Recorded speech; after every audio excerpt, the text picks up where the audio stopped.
네, 정치권 동향을 대기자의 시선으로 짚어보는 목요 정치클럽 기자 대기자 시간입니다. 오늘도 성한용 한겨레신문 선임기자, 최병묵 전 TV조선 해설위원 두 분과 함께하겠습니다. 두 분 어서 오십시오. 네, 어서 오세요. 네, 설 연휴 두 분 어떻게 보내셨는지 잠깐 들어볼까요? 네, 집에서 아주 잘 쉬었습니다. 예. 뭐 진짜 별다른 사고 없이 새해 좋은 일만 있었으면 좋겠다 하는 기원 속에서 지냈습니다. 네, 두 분 새해 복 많이 받으시고요. 네. 올해도 잘 부탁드리겠습니다. 네, 자, 감사합니다. 함께 오늘 이야기 나눠볼 주제 들어보도록 하겠습니다. 최 의원께서 발제를 해오셨죠? 네, 뭐 조금 전에도 사실 그 방송에서 리포트를 하고 분석하는 거 저희도 잘 봤는데 네. 조금 뒤면은 8시부터죠. 이제 사자 TV 토론이 있습니다. 이 TV 토론이 과연 이제 30여일 앞으로 남은 대선판을 얼마나 흔들 수 있을까? 이런 주제를 한번 토론을 해보고자 합니다. 네. 말씀하신 대로 잠시 후 8시 한 1시간 30분 정도 남았는데 이번 대선의 첫 사자 TV 토론이 이제 펼쳐지게 되는데요. 대선은 이제 34일 앞두고 열리는 이제 후보들이 처음으로 이제 모이는 그런 토론회라 국민 10명 중에 8명이 이제 시청하겠다고 할 정도로 지대한 관심이 지금 모아지고 있습니다. 이번 대선에서 특히 그 TV 토론의 영향력, 대선 판세에 미칠 영향 두 분은 어떻게 생각하시는지 들어보도록 하겠습니다. 먼저 최 의원님. 네, 이 TV 토론에 대한 영향력은 사실 그동안에도 늘 그 논란이 되어 왔습니다. 네. 뭐 영향이 심각하다, 뭐 이렇게 얘기하는 사람들도 있고, 아니 그렇지는 않다, 뭐 이렇게 주장하는 사람도 있고, 그리고 TV 토론이 실제 끝나봐도 또 뭐 누가 잘했다 이걸 가지고 엇갈리는 분석들이 나오고 있거든요. 네. 저는 뭐 개인적으로 어떻게 보느냐면 사실은 TV 토론에 아까 뭐 10명 중에 8명이 보겠다 했지만 아마 이제 내일 그 시청률 조사 이런 것들이 나오면 네. 생각보다 TV 토론을 많이 안 봤을 것이다. 저는 그렇게 생각을 하거든요. 네. 이제 그게 왜 그러냐면 사실 8시부터 10시까지 하면은 되게 퇴근 시간 무렵, 뭐 저녁 식사 시간 뭐 이런 거하고 많이 겹칩니다. 그렇기 때문에 아마 그 실제 그 TV 앞에서 그 토론을 처음부터 끝까지 보는 사람이 생각보다 많지 않을 것이다. 이런 생각이 들고 그다음에 또 하나는 이 보는 사람들은 되게 나는 누구누구 지지자다라고 생각하는 사람들이 많이 보게 되고 네. 근데 TV 토론의 영향력은 사실 중간지대에 있는 사람한테 굉장히 많이 미치거든요. 근데 실제 보는 사람들은 양쪽에 이재명 후보 지지자나 아니면 뭐 윤석열 후보 지지자나 또는 안철수 심상정 후보 지지자들이 내가 지지하는 후보가 지금 잘하고 있는가 뭐 이걸 점검하는 계기로 삼는 경향이 과거에 보면 더 많이 있습니다. 네. 그렇게 된다면 이 영향력이 우리가 예상하는 것보다는 훨씬 줄어들겠다. 저는 이렇게 생각하고 있습니다. 정치 관여도가 높은 사람이 시청을 하는데 그 사람들은 거의 이미 표심이 확정적인 기울어져 지지 있기 때문에 계층이다. 네. 영향이 상대적으로 덜할 수밖에 없다. 네, 알겠습니다. 이제 전통적인 분석은 지금 최 의원께서 하신 그런 식으로 뭐 전망하는 게 맞습니다. 그런데 이번 대선은 약간 좀 지난 대선하고 다른 측면이 있는 것 같아요. 우선 이 양강이라고 하는 이재명, 윤석열 후보 지금 여론조사 지지도가 두 사람이 얻을 수 있는 거의 최대치인 것 같아요. 그래서 30% 중후반에서 박빙을 벌이는 네. 물론 이제 일부 조사 40% 넘어가는 것도 있는데 뭐 그렇게 많이 넘어가지 못합니다. 그래서 이게 굉장히 치열하구나. 이제 이런 상황에서는 미세하지만 이 후보 토론에서 중간층이 어쩌면 캐스팅 보트를 행사할 수도 있는 건 아니냐. 뭐 이런 전망이 좀 있고요. 또 한 가지는 이제 2030입니다. 특히 2030 중에 좀 20대 이 초반 이번 대선에서 처음 투표권을 행사하는 유권자들은 지금 양당에서 이게 정체를 모르겠다고 할 정도로 어떤 새로운 유권자층이에요. 뭐 신인류다 뭐 이런 표현도 하는데 이분들의 특징은 빠릅니다. 선거 마지막 날 선거운동기가 마지막 날 누군가 한 사람 그 실수를 하면 표가 쭉 빠지고 반대로 20대 유권자의 가슴을 울리는 공약을 내놓으면 그 사람이 표를 많이 담아갈 수도 있다 이런 얘기들을 하고 있어요. 네. 그래서 역대 대선과 달리 이번 대선 후보 토론은 좀 상당히 영향을 미칠 수도 있겠다. 뭐 이런 조심스러운 전망을 해봅니다. 그렇군요. 네. 또 양강 구도 속에 관심이 모아졌었던 설 연휴 이재명, 윤석열 양자 토론 결국 무산이 됐죠. 자료를 지참하느냐 마느냐를 놓고 신경전을 벌이다가 결국 이견을 좁히지 못했는데요. 근데 사실 국민들로서는 좀 이해가 안 가는 부분이기도 한데요. 이거 자료 지참 여부가 왜 토론에서 중요했던 걸까요? 그래서 뭐 당사자들이 유불리 때문에 이제 그런 계산을 했겠죠. 네.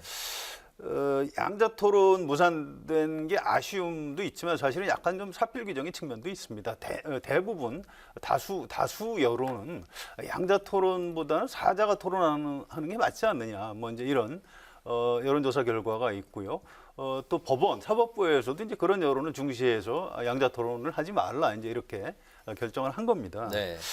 그런데 저는 이게 자료 지참 여부를 가지고 양자 토론이 어쨌든 결렬되는 걸 보고 좀 다른 측면에 좀 평가를 하고 싶습니다. 이 큰일 났다. 이재명 후보나 윤석열 후보나 대통령이 되면 굉장히 독선적인 사람이 되겠구나. 야당하고 뭔가 좀 타협하고 양보해서 새로운 정책을 만들어내고 이런 자세가 좀 안 돼 있구나. 우리 여야 정당의 어떤 협상력의 한계라고 할까요? 이제 이런 걸 좀 보여줬다 이런 아쉬움이 있고요. 또 그 양쪽에서 이제 세 사람씩 정치인들이 실무 협상을 했는데 이분들이 실제로 이 양자 토론을 성사시키려고 노력한 게 아니고 자기 당 후보한테 좀 잘 보이려고 충성 경쟁을 한 것 아닌가 이런 의심이 들어요. 좀 그런 부분이 좀 굉장히 좀 실망스럽습니다. 네, 네, 그렇군요. 네. 네.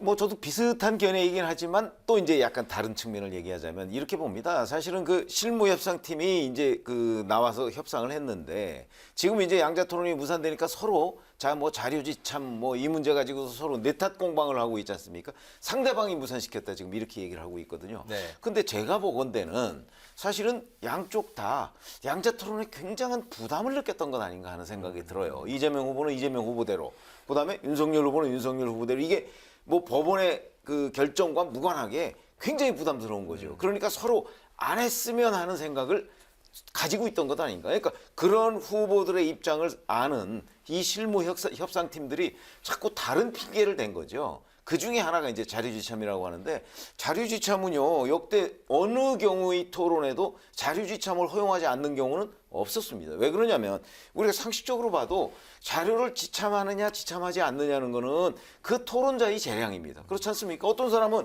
아 나는 꼭 자료가 있어야 그걸 봐가면서 정확하게 상대방한테 질문을 할 수 있다고 판단하는 사람도 있을 것이고 네. 그렇지 않은 사람은 아니 나는 그냥 뭐 내가 기억하고 있는 한도 내에서 질문할 수 있다 이렇게 생각할 수 있을 거거든요. 그랬을 때 과연 시청자들 입장에서 보면 어떤 사람이 더 낫다. 이거는 누구도 장담할 수가 없어요. 그런 점으로 본다면 자료지참 여부가 이 토론의 성사 여부를 결정할 정도의 핵심 변수는 아니었는데 근데 이 양쪽은 왜 이걸 핑계로 해서 무산시켰을까? 그런 점에서 본다면 저는 개인적으로 양쪽 다 굉장히 양자 토론이 부담스러웠는데 마침 핑계거리가 잘생겼다. 뭐 이렇게 생각하고 있었던 것 아닌가 이렇게 보고 있습니다. 법원 판단을 무시하고 이제 강행하려고 했던 그 자체가 이제 많이 부담이 됐었던 그 이유라는 말씀이시네요. 알겠습니다. 근데 어제 이제 이재명 후보와 새로운 물결의 그 김동연 후보 간의 양자 토론이 열렸는데 뭐 정책적 공감대도 있었고 분위기가 이제 화기애애했기 때문에 두 후보 간의 연대를 넘어서 또 단일화를 하는 게 아니냐 뭐 이런 이제 관측도 나오고 있고 거론이 되고 있습니다. 이 부분 두 분은 또 어떻게 생각하고 계십니까? 잘 아시다시피 사실은 대선에서의 연대 그 뭐 별로 의미가 없습니다.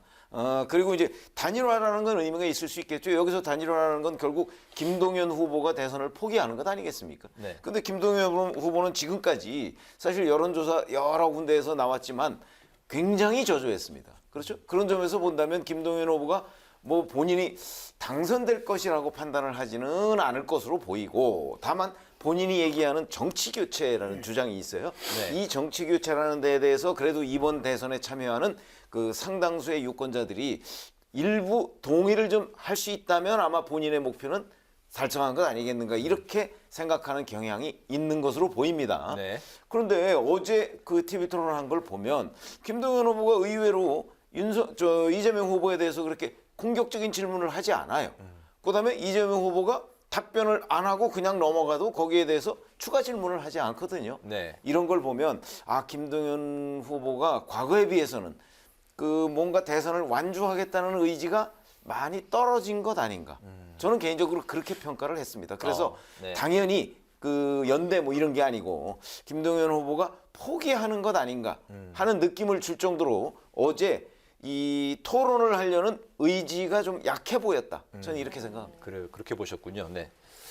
글쎄요, 일단 정책 토론이 이루어진 건 좀 긍정적으로 평가하고 싶고요. 다만 이제 선관위 유권 해석 이런 것 때문에 지상파나 뭐 종편 이런 데서 중계를 못했죠. 그래서 나중에 끝난 다음에 부분적으로 편집해서 좀 보도하는 형식으로 했고요. 유튜브에서 중계를 했지만 뭐 좀 한계가 있습니다. 그래서 그렇게 많은 사람이 이 토론을 본 것 같지는 않아요. 실시간 뭐 한 17만 명 정도 시청을 했다고. 예, 17만 명이 또 계속 그것만 본 것 같지도 않고요. 그렇습니다. 아무튼 이 김동연 전 경제부총리가 이제 득표력이 어느 정도 되느냐 이런 문제도 있습니다. 이게 이제 역설인데요. 이분이 득표율이 너무 낮으면 사실은 단일화해봐야 별로 효과가 없을 겁니다. 네. 그래서 이제 단일화할 이유가 없는 거고요. 그래서 차라리 지금 새로운 물결이란 정당을 창당을 해서 다음 6월 1일 지방선거 또 2024년 총선거 이렇게 어떤 정치 교체를 위해서 내가 이제 정치를 해나가겠다 이런 의지를 여러 차례 밝혔기 때문에 네. 단일화를 할 가능성보다는 완주를 할 가능성이 좀 더 높은 것 아니냐. 뭐 겨우 종로에 보궐선거 나와서 국회의원 배지 하나 달려고 이분이 그렇게 거창하게 대선 출마 선언을 하지는 않았을 것이다. 네. 전 이렇게 전망을 합니다. 좀 더 물론 두고 봐야 되겠습니다. 네, 알겠습니다. 네. 네. 진짜 승부는 잠시 후 있을 4자 토론이 될 텐데요. 후보들 모두 일정을 비우고 토론회 준비에 전념을 했습니다. 오늘 아침 양강 후보 측은 각각 토론에 대해서 자신감을 내비쳤다고 하는데요. 그 목소리 잠깐 듣고 이야기 이어가겠습니다. 나는 이재명 후보의 소통 능력이 정말 대단하다고 봅니다. 초등학생하고까지 소통할 정도로. 우리 아이들한테 물어보세요. 한번 이재명 후보하고 토론할 때와 윤석열 후보하고 둘이 할 때 누가 대화가 잘 될 것인지. 저는 100% 나온다고 봅니다. 아무래도 우리 후보는 정책과 비전에 대해 가지고 자신감이 있기 때문에 지금 뭐 정책과 비전에 대해서 주로 이야기를 할 생각이고 예. 아마 오늘 또 토론 과정을 통해 가지고 또 아마 많은 부분이 또 우리 후보 입장에서 설명되지 않을까 생각합니다. 그렇군요. 네. 그 이재명 후보는 이제 정책으로 승부를 보겠다는 입장이고 윤석열 후보는 정책과 함께 주도권 토론에서 대장동 의혹 공세에 나설 것으로 보이는데요. 두 후보의 전략 중 어느 쪽이 더 유권자 표심을 자극할 것으로 생각하시는지 두 분의 의견 들어보도록 하겠습니다. 근데 이제 이게 1차, 2차, 3차, 4차 네 가지로 돼 있습니다. 처음에 이제 부동산, 두 번째는 자유주제로 하는 네. 거고요. 그다음에 세 번째가 외교안보, 네 번째가 일자리 성장인데 아무래도 이제 두 번째에서 자유주제니까 이제 거기서 치고받을 가능성이 높아 보입니다. 네. 또 어떤 주도권 토론이라는 그 형식상 질문하는 사람이 주도권을 갖게 돼 있어요. 답변하는 사람 막 중간에 답변을 끊고 들어가도 뭐 할 말이 없게 이렇게 돼 있습니다. 그런데 여기에 이제 전 좀 함정이 있다고 생각을 합니다. 명색이 차기 대한민국 대통령을 뽑는 대선 후보 토론입니다.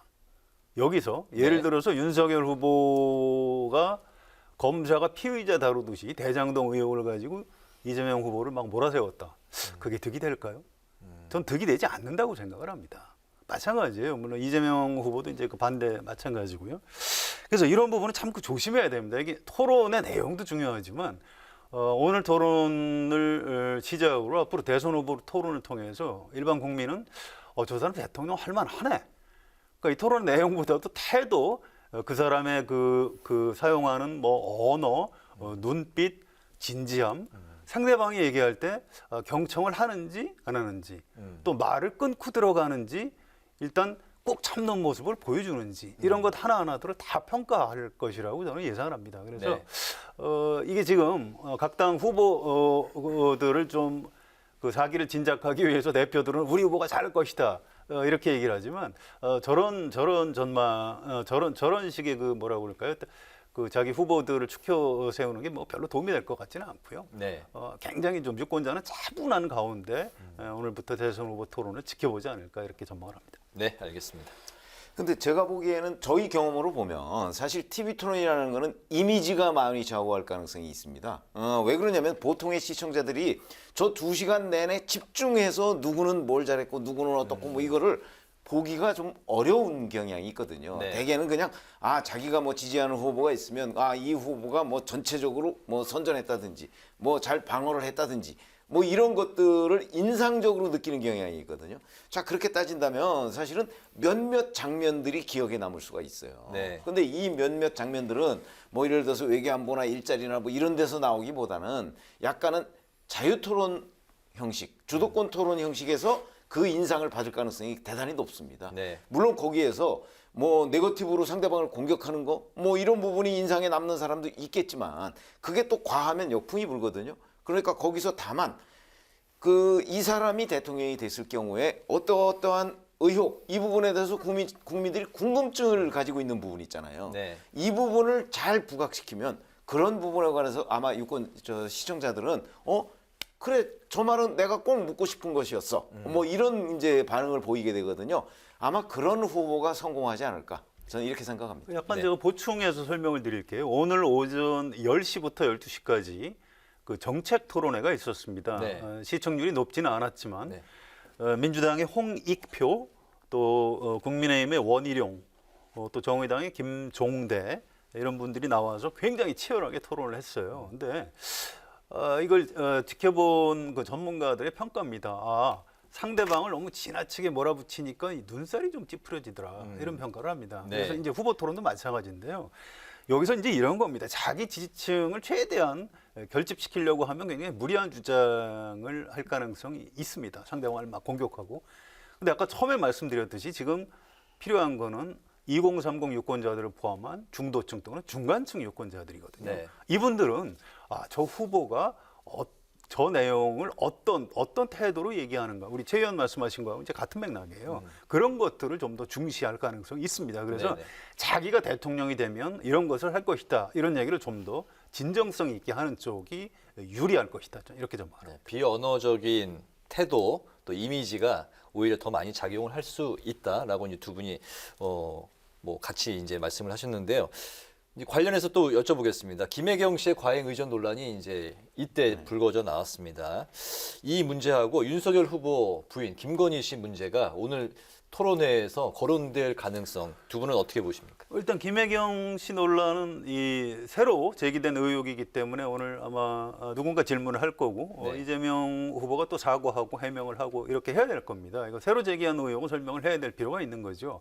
반면에 김건희 씨 의혹은 뭐 이미 다 지나간 의혹입니다. 지금 새로 나온 얘기가 아니고요. 또 민주당에서 무슨 새로운 의혹을 제기하고 있는 것도 아니기 때문에 대선 후보 토론의 의제로 오를 가능성은 별로 높지 않은 것 같습니다. 네네. 네, 안철수 심상정 후보도 양강 구도를 깨고 존재감 부각을 위한 전략을 구상하고 있는 것으로 알려지고 있는데요. 양강 후보들을 향해서 두 후보가 협공하는 모습도 나올 텐데 확실한 지지율 반등 계기까지 만들 수 있을지 들어보려고 근데 이제 하는데. 잘 아시다시피 사실은 주제가 지금 나눠져 있잖아요. 이 네. 나눠져 있는 데 따라서 안철수 후보와 심상정 후보는 아마도 어떤 경우에는 좀 윤석열 후보한테 유리하게, 어떤 경우에는 이재명 후보한테 유리하게 발언을 할 가능성이 있어요. 왜냐하면 이게 이 두 후보한테 전혀 상관없이 자기의 존재감만 부각시키는 게 쉽지가 않거든요. 현실적으로 지금 가지고 있는 국회 의석이나 정책이나 뭐 이런 것들이 있어요. 다만 이제 심상정 후보 같은 경우는 강점이라고 하는 것이 이제 뭐 젠더 이슈 같은 거. 뭐 이런 거는 사실 이재명 후보나 윤석열 후보가 공격받을 소지가 좀 있지 않습니까? 네. 그런 부분에서 이제 집중적인 그 아마 문제 제기를 할 가능성이 있고요. 안철수 후보 같은 경우는 이제 예를 들어서 단일화 주제 같은 경우 이런 경우는 아마 오히려 윤석열 후보가 상당히 그 이렇게 좀 각을 세운다고 우리가 표현하는데 네. 그런 거에 따라서 그래서 주제별로 아마 이 사람들은 결국 양쪽에 좀 왔다 갔다 하는 경향 뭐 이런 걸 보이지 않을까. 그렇게 본다면 이 두 사람이 자기의 존재감을 확실하게 부각시키는 데는 오늘도 한계가 있다 이렇게 봅니다. 아 그렇군요. 네. 저는 좀 다르게 봅니다. 이분들이 2017년 대선 후보 토론을 한 사람들이에요. 이것도 해본 사람이 잘하게 돼 있습니다. 네. 이제 윤석열 후보 또 이재명 후보는 이런 경험이 이제 처음 이제 사실상 데뷔하는 이런 자리이기 때문에 좀 한계가 있을 거고 또 이제 국회의원을 해본 사람하고 안 해본 사람 또 차이가 있습니다. 아무튼 안철수 후보는 양비론으로 공격을 해야 될 겁니다. 표를 뺏어오는 것은 윤석열 후보 쪽 표를 뺏어와야 돼요. 그렇지만 또 이재명 민주당 후보하고 맞상대할 수 있는 사람은 나다. 이걸 부각시키기 위해서는 이재명 후보를 또 공격해야 됩니다. 그래서 양비론으로 나오지 않을까 이렇게 예상이 되고요. 심상정 후보는 사실은 정치 경험이나 정책적인 어떤 깊이 같은 게 다른 세 후보보다 훨씬 깊은 많은 이런 사람입니다. 그래서 다른 세 후보가 오늘 심상정 후보를 약간 좀 조심해야 될 것으로 전망을 합니다. 심상정 후보 지난 대선에서 이제 뭐 구로의 디지털 단지에 오징어 잡이배가 뜬다 뭐 그 말씀하셨던 게 굉장히 또 이제 기억이 나는군요. 오늘 그 언급했던 내용들 말고도 오늘 그 TV 토론에서 두 정치부 베테랑 기자 두 분께서 주목하고 있는 이슈가 있다면 관전 포인트가 있다면 어떤 건지 궁금하고요. 또 중앙선관위 주최 토론이 이제 세 차례 남아 있는데 이보다 더 많은 토론을 유권자들이 볼 수 있을지 두 분의 전망 곁들여서 들어보겠습니다. 성 의원님. 일단 거듭 말씀드리지만 이거는 후보들의 말싸움하는 잔치가 아닙니다. 그래서 일반 국민을 상대로 유권자를 상대로 내가 대통령이 되면 이런 식으로 국정을 이끌겠다. 대한민국을 이렇게 끌고 가겠다. 이런 것들을 얘기하는 또 그걸 주제로 토론을 하는 자리입니다. 어떤 품격을 잃지 않았으면 좋겠고요. 언어는 존재의 집이다. 하이데거라는 철학자가 그렇게 얘기했습니다. 대선 후보가 사용하는 언어, 품격이 있어야 됩니다. 오늘 그런 토론을 좀 기대하고 싶고요. 지금부터 선관위에서 하는 법정 토론회까지 너무 기간이 좀 많이 남았습니다.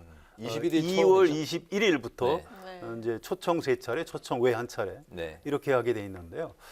그 전에 좀 어떻게 해서든 후보들이 좀 합의를 해서 오늘 저녁 같은 토론을 한 2번 정도 좀 더 해줬으면 참 좋겠습니다. 네네. 근데 이 토론 같은 데서 흔히 왜 정책과 비전 얘기를 많이 하지 않습니까?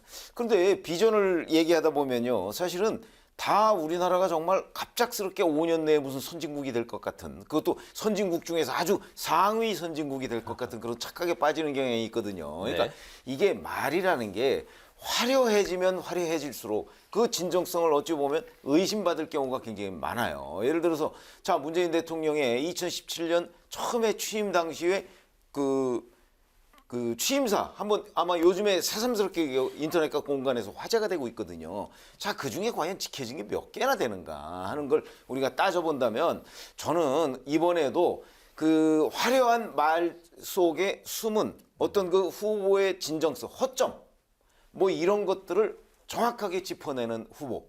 오히려 그 사람이 더 아마 관심의 초점이 될 가능성이 있다 이렇게 봅니다. 그리고 앞으로 남은 토론회는 어떻게? 앞으로 남은 토론회 같은 경우는 뭐 저도 그거는 뭐 그 큰 차이가 없는데요.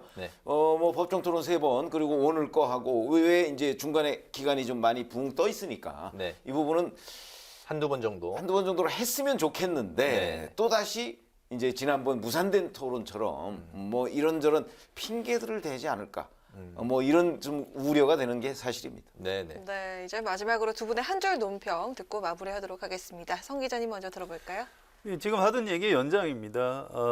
후보 토론은 대선 후보의 권리가 아니고 의무예요. 또 텔레비전 토론의 특징이라는 게 이 사람의 말하는 태도, 눈빛이 그대로 다 유권자한테 전달이 됩니다. 그래서 이런 후보를 많이 줘야 그 사람이 가진 진정성과 인품까지도 유권자가 판단할 수 있는 겁니다. 그래서 오늘 제 한 줄 논평은 대선 후보 토론 더 많이 해야 한다라고 하겠습니다. 네, 성 의원님. 그렇죠. 아까 조금 전에 제가 잠깐 말씀을 드렸지만 사실 말은 굉장히 화려하게 잘할 수 있습니다. 그렇죠. 근데 이 사람이 말을 잘하는 사람이 예를 들어서 대통령도 잘한다? 그거는 누구도 장담할 수가 없어요. 그런 점에서 본다면 말보다는 실적이다. 이걸 제 한 줄 논평으로 하겠습니다. 네, 알겠습니다. 오늘 목요 정치클럽 기자 대기자 시간에서는 20대 대선의 첫 사자 TV 토론을 앞두고 후보별 전략과 또 대선에 미칠 영향을 중심으로 살펴봤습니다. 지금까지 최병묵 전 TV조선 해설위원, 성환용 한겨레신문 선임 기자 두 분과 함께했습니다. 오늘도 말씀 잘 들었습니다. 고맙습니다. 잘 들었습니다. 네, 내일은 절기상 입춘입니다. 강추위는 계속되겠는데요. 내일 아침 서울의 영하 8도, 파주가 영하 12도까지 떨어지며 춥겠습니다. 낮에도 평년 기온이 밑돌겠고요. 호남 지역을 중심으로는 내일 밤부터 가끔 눈이 내리는 곳도 있겠습니다. 네, 오늘 뉴스회는 여기서 마치겠습니다. 시청해주신 여러분 고맙습니다.